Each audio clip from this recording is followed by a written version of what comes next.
Good day guys, welcome. In this video we'll show you quickly how to create a Roblox Grow a Garden server. So you just need to type in Google Grow a Garden Roblox, and then it will take you to this little section. As you can see, Grow a Garden. You can either start playing or of course create a new server.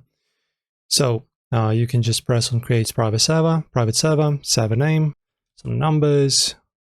After that you just press on buy now. Okay, bought the Grow a Garden server. Now go to customize.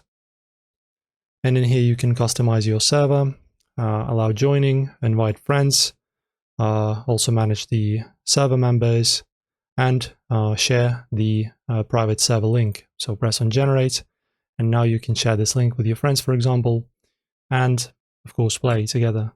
So that's pretty much how it's done, guys. Very easy, and also I hope you enjoy. If you want to customize your server further, you need to download the marketplace, and after that just customize to any extent that you wish.